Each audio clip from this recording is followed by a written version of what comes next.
All right, we'll call the meeting to order. Please rise for the Pledge of Allegiance. I pledge allegiance to the flag of the United States of America and to the republic for which it stands, one nation, under God, indivisible, with liberty and justice for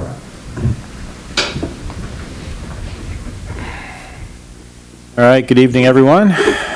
First item on the agenda is opportunity for questions or comments. Anybody? So when you come up to the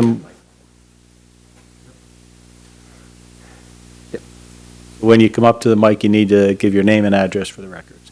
Sure. Forgive me, this is my first time doing this. So Take your time. No worries. bear with me. My name is Catherine Stewart. I live at 31. I'd like to get closer. I live at 31 Hickory Drive. And I just wanted to share a comment and two questions, all in regard to the power line trail.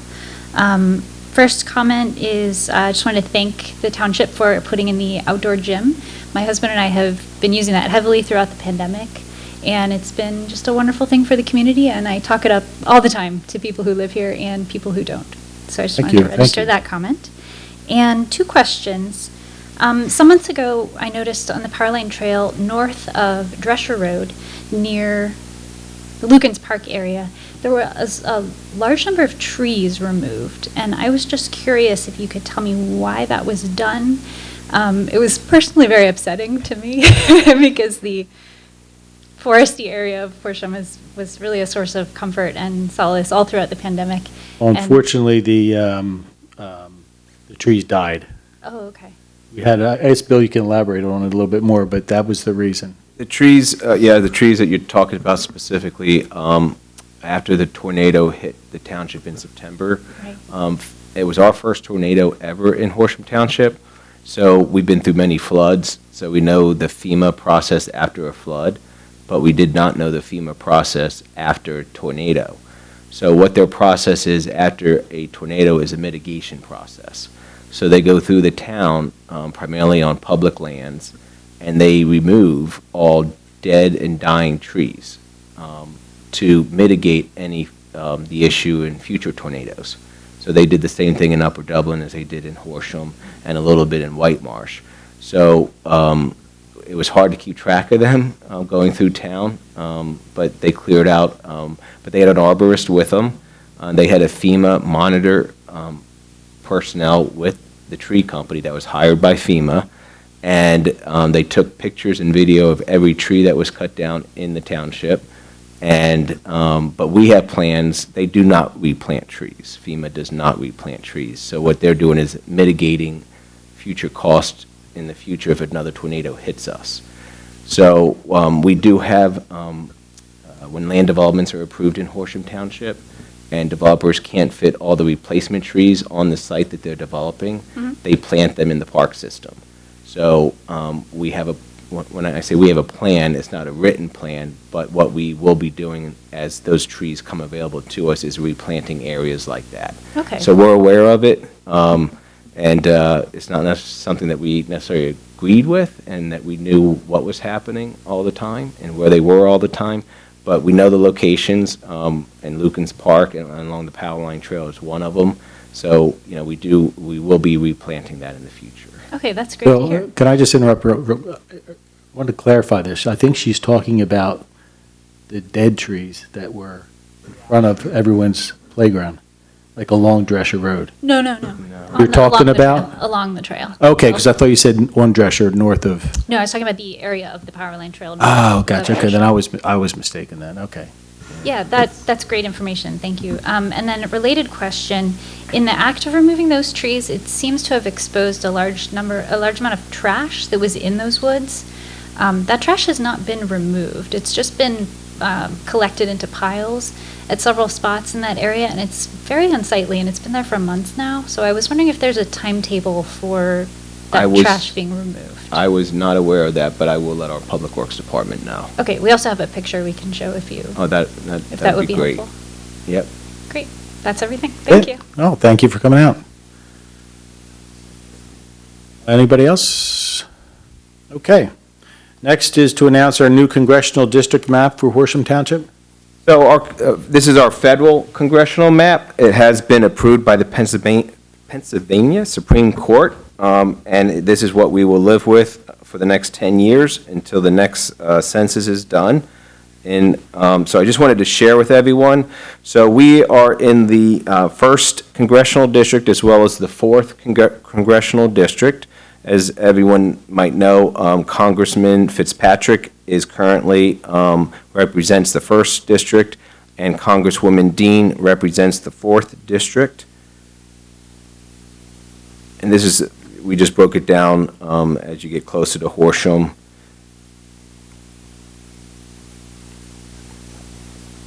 So you can see Horsham, we are, let me get a better map here. So here we are. And let me shrink it down one more time so you can see all of this. So this is Horsham Township, and the red is the 1st District.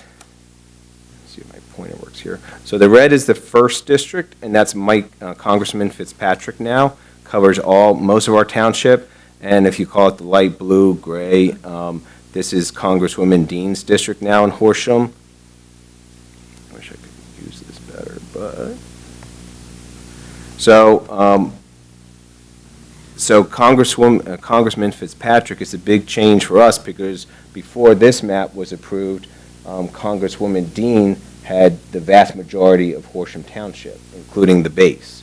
So now it's sort of flipped, and now Congressman Fitzpatrick has most of Horsham Township as well as the base. But what really is, and it always is concerning, is the breakdown. So you see these little, I'll use my arrow here, it's easier, but you see these little out caves, they break out neighborhoods. That's going to be confusing to our residents. So here's Tallamore. So as you can see, there's streets that one side of the street is 1st District, the other is the 4th District. As you see over here on Chatsworth, it divides that street, that portion right in half. So you got half of Chatsworth in the 1st and the other in the 4th.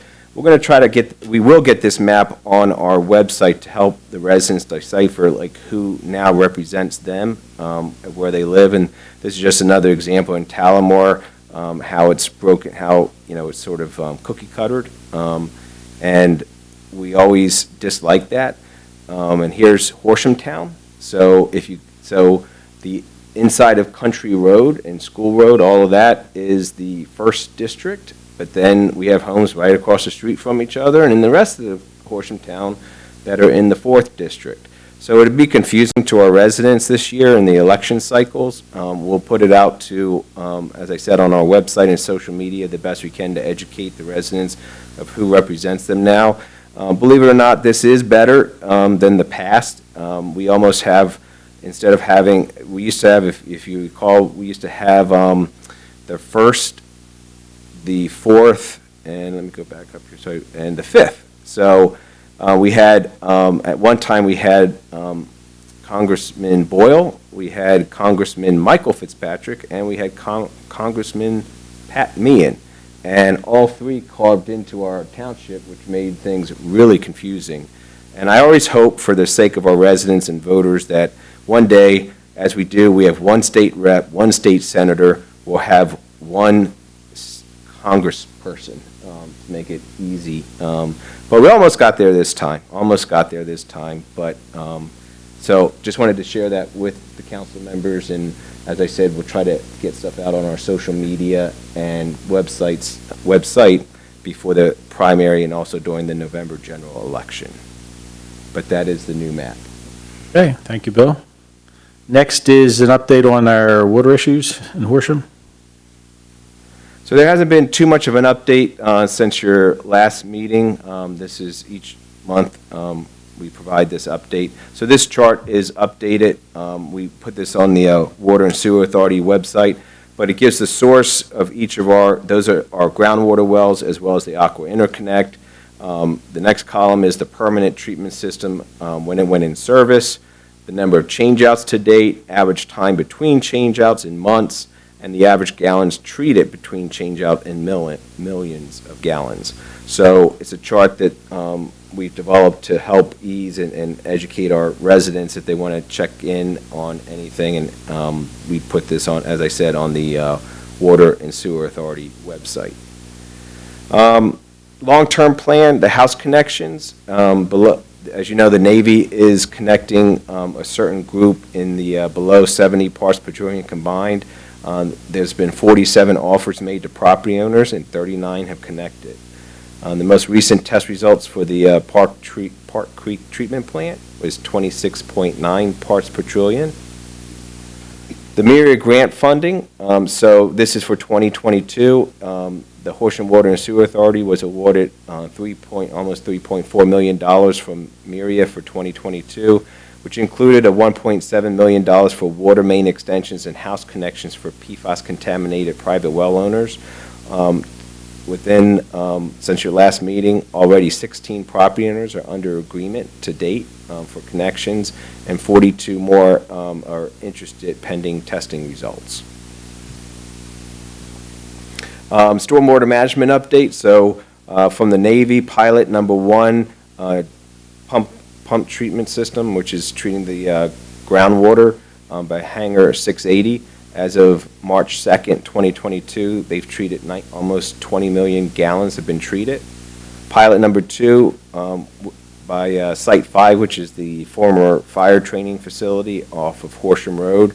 That just went in operational, as you know, a few months ago. So they're almost up to 940,000 gallons of groundwater treated. The Biddle Air Guard Station, the permanent water stormwater treatment system on their detention basin, continues to operate, and as of, actually it should say mid-February, approximately 55 million gallons have been treated. And all sample results show 2 parts per trillion combined or less coming out of the filters. The updates, the next RAB meeting is tomorrow, as you know. On behalf of Township Council, I sent a letter to the Navy asking them it was originally scheduled for this evening at 6 o'clock, but that conflicted with your meeting for this evening. So the Navy did reschedule it for Thursday, March 10th, which is tomorrow at 6 p.m. It is virtual, so there is a link on our social media and website for people to go to participate virtually tomorrow at 6. It's 6 p.m. to 8 p.m. The Pennsylvania Department of Health Multi-Site National Health Study. As you know, they're actively recruiting. Their goal is 1,000 adults and 300 children. They do have a public community meeting, which will be virtual on March 23rd from 7 to 9 p.m. And we just showed their website and their telephone number in case anyone wants to call to find out if they're eligible to participate in this study. They're doing fairly well. The last I heard, they were looking, they had appointments, they were looking into May now for appointments. They were looking to open up on Sundays to accommodate them, but they do expect things to slow down. You know, that's that initial first couple months, and then things start to settle down. So they're not having too much success in children. So they want to do a push out for children to be tested for the study. So again, we'll just do our part. We put signs up. You've probably seen them around town in front of our facilities and parks and township buildings. And we'll still put stuff out on our newsletter as well as website and social media to try to get our residents to sign up for this study. The timeline of the drinking water efforts, a couple new ones. So down the bottom, February of 2021 to February of 2022, 47 Navy connection offers issued to properties below 70 parts per trillion in a defined plume area. 39 of them are now connected to date. And then March and April of 2022, the demolition is scheduled for wells 10, 17, and 21 to make way for resin treatment systems, ion exchange treatment systems, and that is estimated to be completed in March of 2023. Recap of our drinking water efforts. We were basically the first in the country. Our public water drinking system is below detection levels, so we do not detect any PFOA or PFOS in our public drinking water. So that means technology and labs can only test at 2 parts per trillion, as you know. So there is no capability yet to test below 2 parts per trillion combined. So we are below 2 parts per trillion combined. And that is it. Any questions? All right. Thank you, Bill. Again, Oh, I forgot one thing, which, so the state's Environmental Quality Board, they are accepting public comment, and anyone can comment, residents. We're going to send a letter in, our Water and Sewer Authority are going to send a letter in, but the state's Environmental Quality Board is proposing limits, maximum contamination limits and levels for PFOA and PFOS. For PFOA, they're recommending 14 parts per trillion, for PFOS, 18 parts per trillion, which combined is 32 parts per trillion. The EPA level right now is a recommended level of 70 parts per trillion.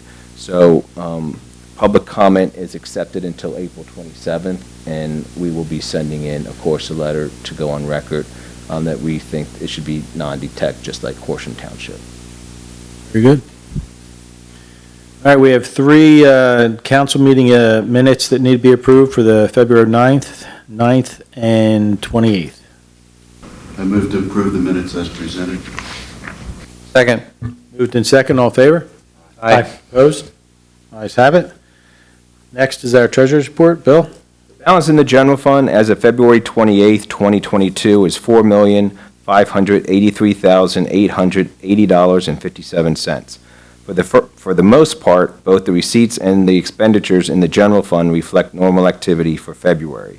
As of the end of the month, we have received 37.63% of budgeted revenue and have expended 13.64% of budgeted expenses.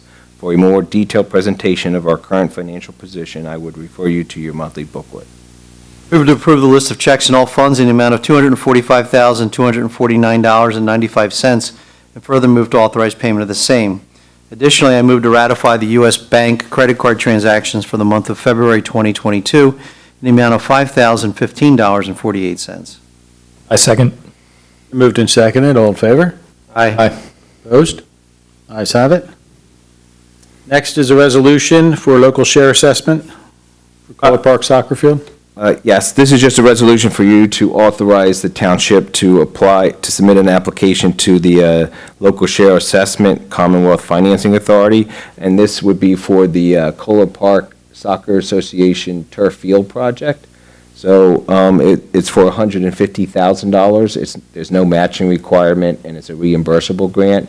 So if the township would be successful in the grant application, the $150,000 would go towards the construction of the field, and we would be reimbursed as that money is used.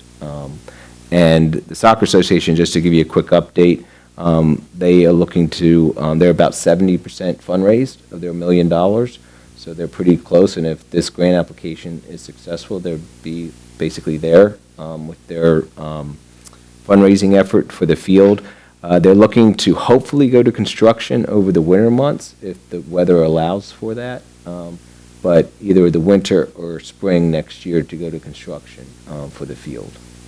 Okay, good project. Do you have a motion? Move to adopt the resolution as proposed, authorizing application to the Commonwealth Financing Authority Local Share Assessment Grant Program for the purpose of the soccer field turf project. Been moved and seconded. This is a roll call vote. Ms. Harmon, how do you vote? Aye. Mr. Nesbitt, how do you vote? Aye. Mr. Wade, how do you vote? Aye. Mr. Whiteside, how do you vote? And Mr. McCouch, how do you vote? Vote aye. Motion passes unanimously. Next is subdivision land developments for Pete's Car Wash on 611. This is for preliminary consideration only this evening, so we do have their agreement to accept conditions. As you know, the Planning Commission has recommended preliminary approval for this project, and again, this is just for preliminary approval this evening, but we do have their agreement to accept conditions, and it's ready for your consideration. With that, Mayor? Okay, do we have a motion? I move to adopt the resolution as proposed, granting preliminary land development approval to the HTER Group, LLC, Pete's Car Wash at 233 Eastern Road, 21-11-D. Second. It's been moved and seconded. Again, a roll call vote. Ms. Harmon, how do you vote? Aye. Mr. Nesbitt, how do you vote? Aye. Mr. Wade, how do you vote? Aye. Mr. Whiteside, how do you vote? I vote aye. And Mr. McCouch, how do you vote? Vote aye. Motion passes unanimously. Next is the authorization for bids. Do you want to? I missed one, sorry. We have JT Capital on Stong's Lane. So this is a subdivision plan for review this evening. It's a preliminary final review.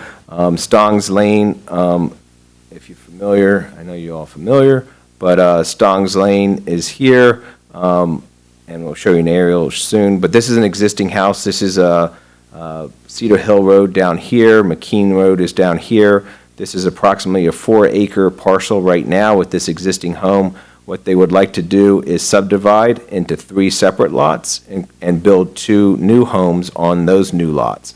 This is an R2 zoning district, so it's basically a by right plan, subdivision plan, and they are here this evening with us, the engineer and the applicant, and I will let them, whoever wants to come up to the mic and present the plans, and you have in your meeting packets the letter from their engineer that they're requesting 2 waivers from your land development ordinance.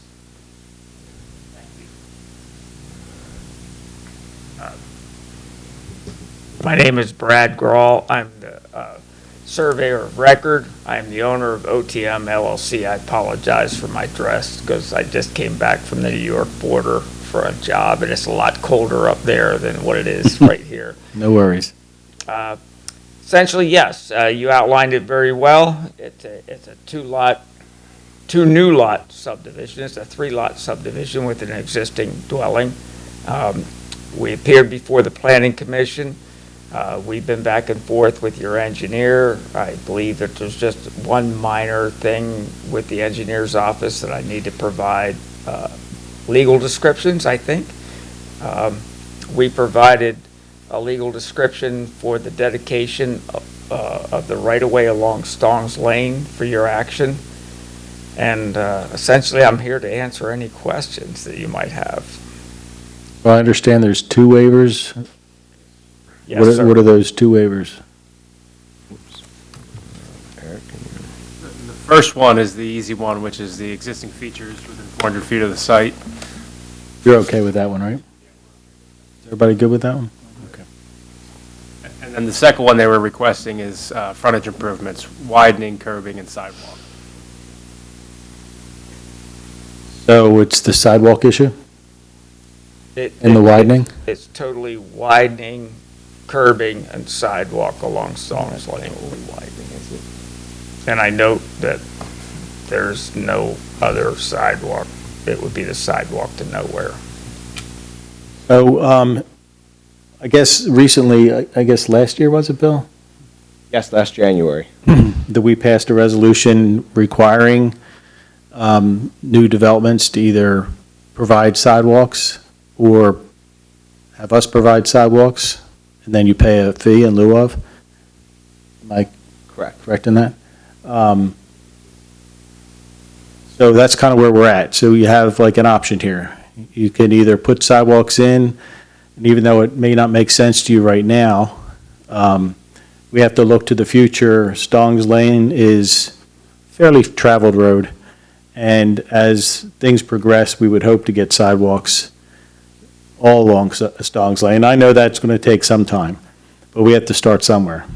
So I guess your options are to put the sidewalks in or to pay the fee in lieu of, and we would do it.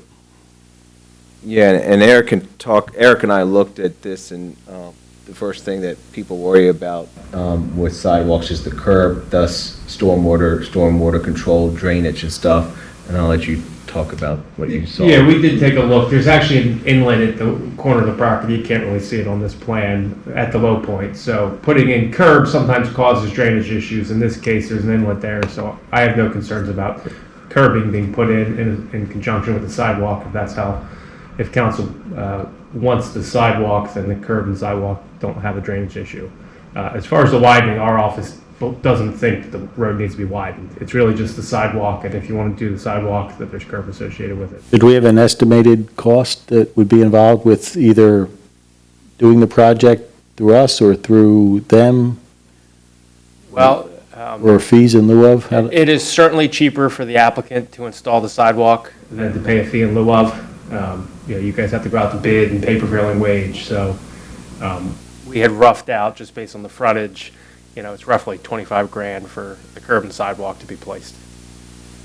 By the applicant or? By the applicant, yes. What was The the fee in fee? lieu of is $20 square foot plus the curbing, so it's about 58,000. A little more than double. So I think to me anyway, the obvious choice would be to spend the 25,000 versus the 55,000 to put the sidewalks in. But understanding that we're not going to require any widening, it's just sidewalks and curbs. Okay, respectfully, I'd have to defer back to the owner.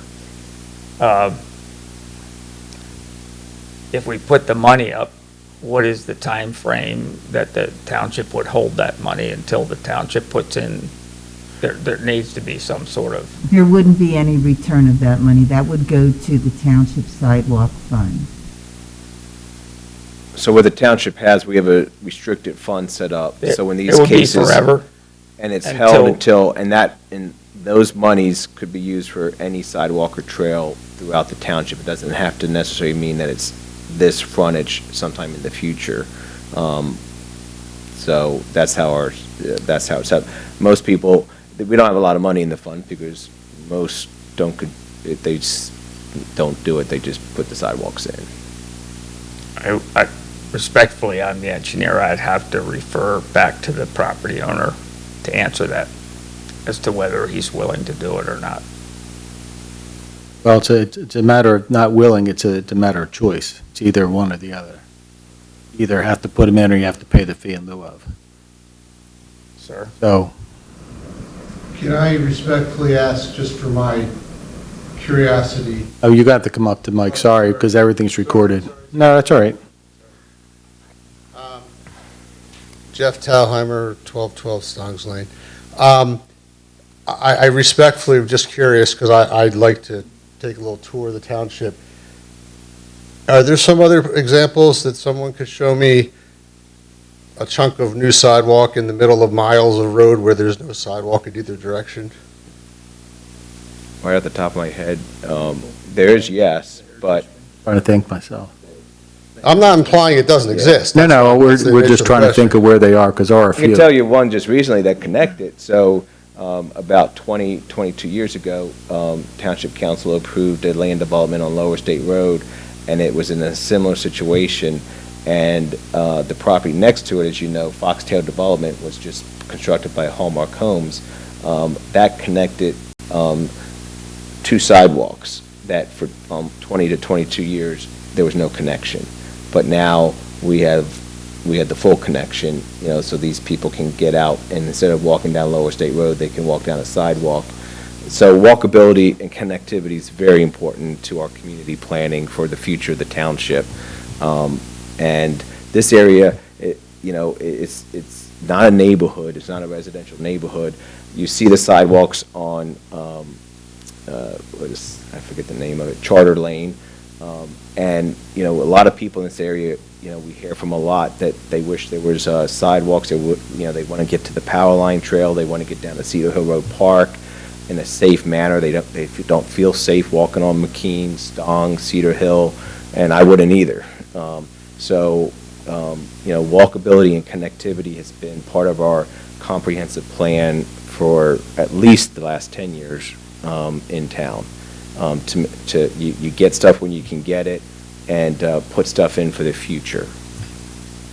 It's very hard for us, to go at something like this 10 or 12 or 15 years later and say to, yourself as still being a resident, but to new property owners too, that, oh, now we're going to come put a sidewalk in that wasn't there when the homes were built, and then, it's much harder to do that. So, this is an area of town where, we want to try to provide as much walkability as we can. If I may just add something to that. We talk about walkability. It's also accessibility for people who aren't able to walk up to the microphone like yourself. And ultimately, our goal in Horsham is to make the township as connected as possible for as many people as possible. So us doing the sidewalk makes us that many square feet closer to having this whole town with sidewalk, and the people who don't have the ability to walk and transit freely, a way to transit throughout this town. Bill, is the golf course putting in sidewalks along Lime Kiln? There's a kind of an example right up the street. Where they're building all the homes where the Lime Kiln golf course used to be. And last year, as part of the 710 Cedar Hill Road approval, it's a very similar situation. I know it's not constructed yet, but you guys required it there. also. But there's going to be sidewalks on Lime Kiln, which we're going to end basically where the property ends. But it's going to provide walkability down to nowhere, I guess, right? Until we could get down to Horsham Road with it.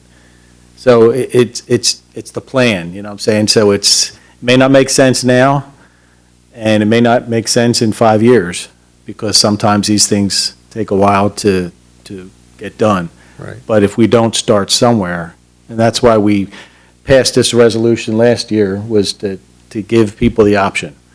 You can do it or pay the fee. And the fee's just based on what it would cost us to get it done.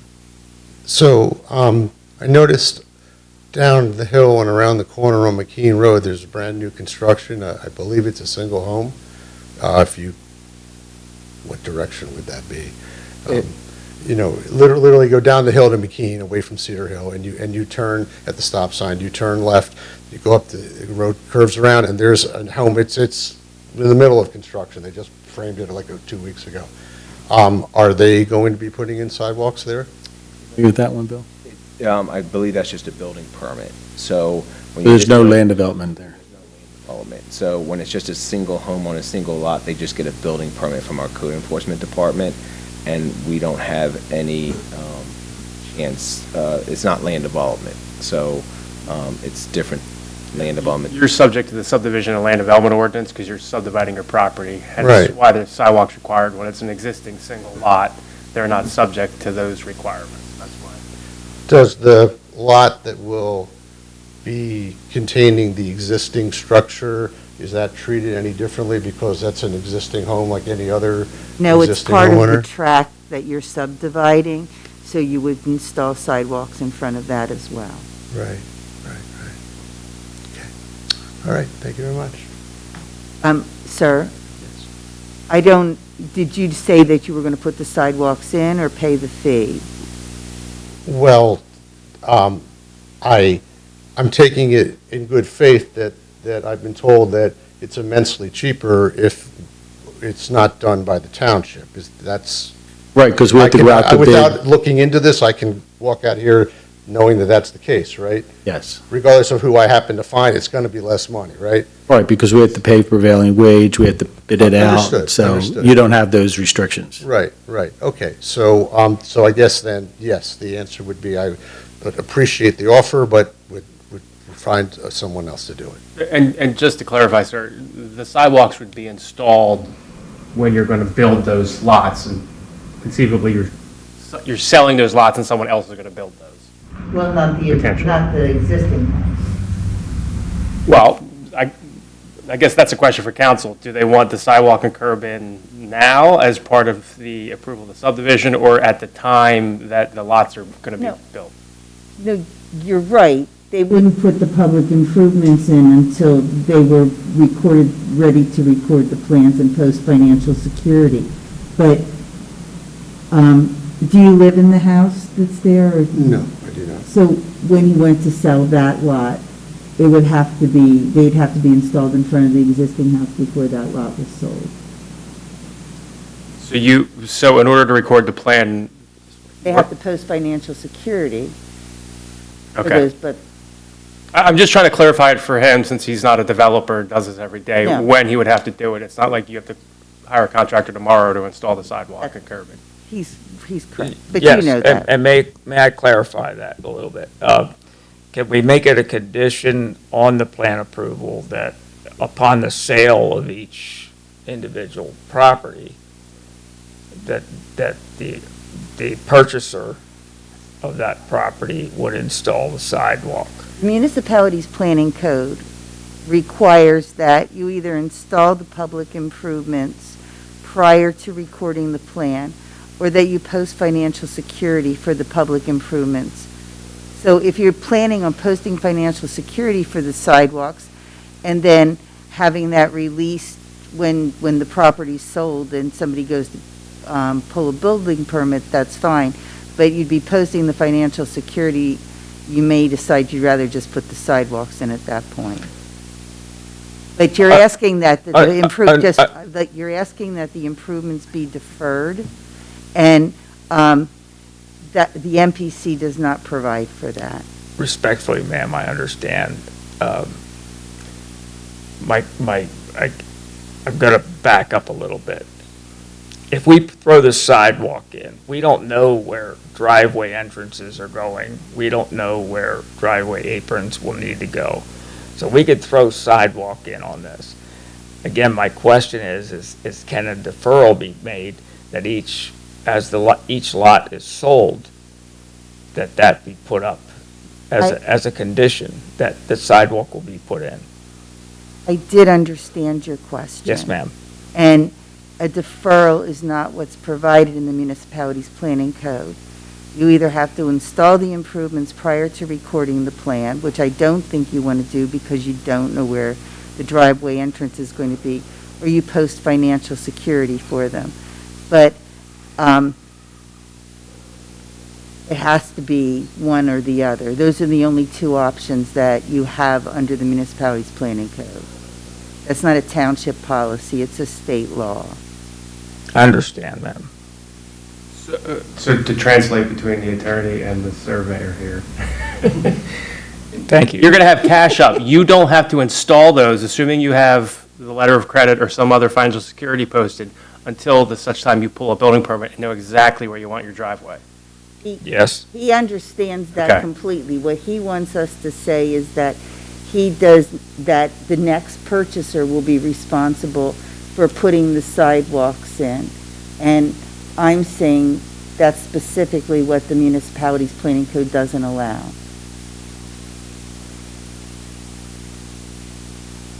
Okay. I'm in disagreement with that, but I'll agree with you about the MPC.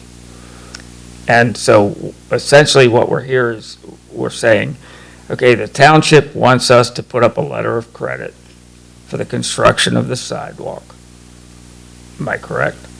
But a letter, form of financial security can be cash, can be a letter of credit, or a tripartite agreement with the bank. Shekels, rubles, whatever you want. Okay, so we need to put up a letter of credit for the total cost, and each individual property owner, as they buy the property, then will sign off on that. Am I correct? And install the sidewalk. How does that get reduced then? Because you're gonna have a letter of credit from this gentleman. So So how we does have it letters get of credit with lots of people, and as you install the curb and sidewalk, you'd make a request to have that letter of credit reduced. Our office goes out, confirms the sidewalk and curb was installed for 1/3 of it, and we recommend release of 1/3 of that letter of credit. Okay. So we'll need to revise the plans, show sidewalk. It's only sidewalk, right? We're not doing Sidewalk and curbing. curb. And curbing. So you're also talking road widening or, We're not talking No. road widening.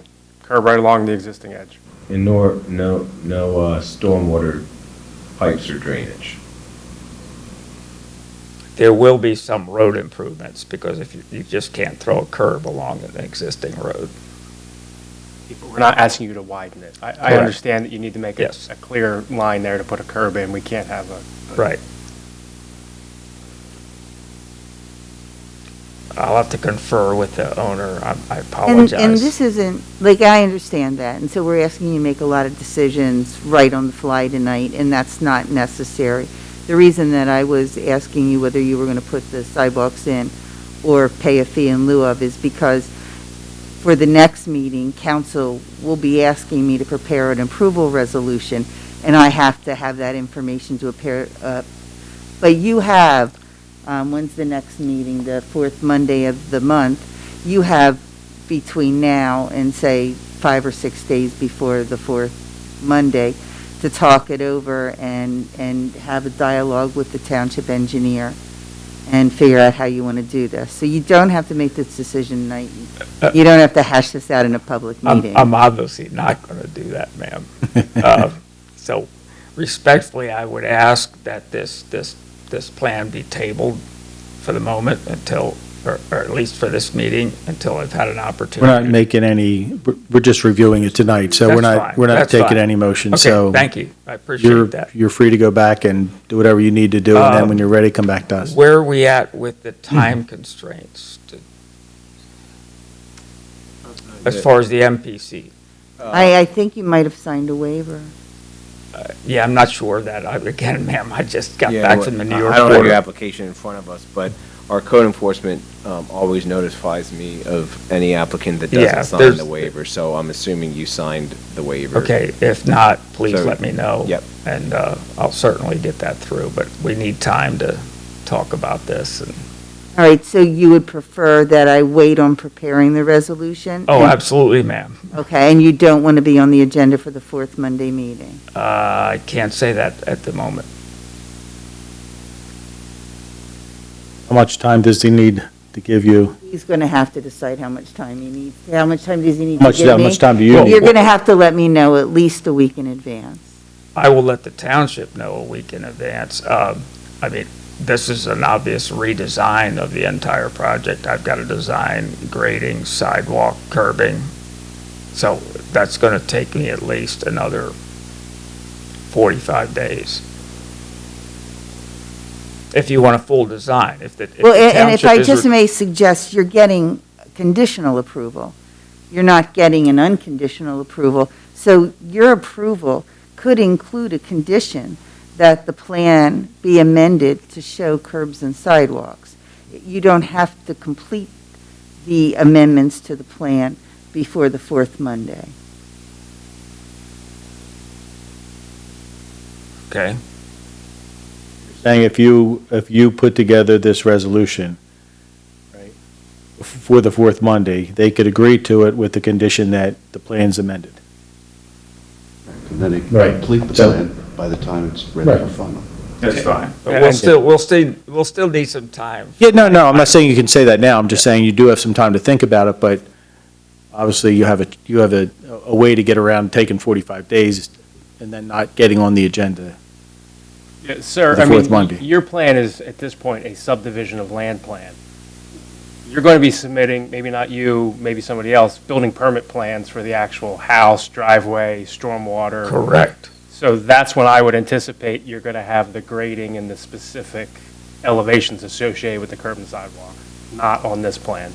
You're going to show this conceptually on this plan to meet the condition of approval, but you're not going to Yeah, have the it. unfortunate part of that is that when you deal with individual lot purchasers, you would like to have a plan that's all one thing. Instead of one guy coming in, well, I've got to hook onto the curb here and I'm doing my thing. And so Yep, I'm understood. presuming from an engineering standpoint, you would like to see one cohesive plan. of I mean, we'd the love for you to improvements. install all the curb and sidewalk all at the same time, so we don't have to worry about it taking a couple years in That's what between I'm- each section. that's- But But you also like to see a cohesive plan of how it all works, which I'm going to presume you're going to want to see from me. But we don't need to see that for you to get your conditional subdivision plan approval, is what we're saying. Okay. So you can get a conditional approval. You don't have to take a conditional approval, but you can get a conditional approval. You have a very, very clean review letter from the township engineer. Yes, I do. And, thank you. And you can get your approval on the fourth Monday, and then you can take as long as you want to work things out with the township engineer. Where does that lie then with plan recordings? If we get a conditional approval? If you get a conditional, I don't know if this is preliminary final at this point. This is Preliminary final. Right. You have your plan, nothing can happen to affect that approval for at least 5 years. And then after 5 years, if there's an ordinance that would conflict with your plan, then that can be applied against your plan. So you could let the plan sit for up to 5 years before you finalize everything. Yes, ma'am, I understand it. What my question is like, can we record the plan and can the lots be offered for sale? You can't record the plan until the plan, all the conditions of the plan approval have been met, and financial security posted for the improvements. Okay, I think that's where we have a little disconnect is, and if we can get a conditional plan approval, that's fine, but can we get the plans released for recording so that the lots can be sold? Not until you meet the conditions of plan approval, And the sidewalks installed or? financial security posted. Okay. Thank you, ma'am. We just need to clarify that a little bit. We'll just leave it, the ball's in your court to get back to us and let us know what your plan of action is. Yes, sir. Okay? We'll be happy to do that. Thank Good you. luck. Thank you. May I ask one quick question? Sure. Just for my edification here, financial, what is this, the nuts and bolts, logistics of the financial security? What is that mechanism? What does that normally entail? You have several options. You can have a letter of credit from the bank. You can have a tri-party agreement with a bank where they hold the money for you and release it when the township says so, or you can deposit a cash escrow for the $25,000 or whatever the cost of the improvements is with the township directly, and then we have an agreement for that as well. Okay, or a simple letter of credit, like was the first option. Sometimes a simple letter of credit isn't as simple as it sounds. So, yeah, you can explore your options, but there are options. Okay, thank you very much. Oh, no worries. All right, now we're going to do these bid solicitations. So these are just the bids that you see this time of year, all four related to our annual road paving project. So we're asking you to authorize us to go out to bid and solicit for bids for ADA ramps, paving, milling, and line painting. Need a motion for this? Yes.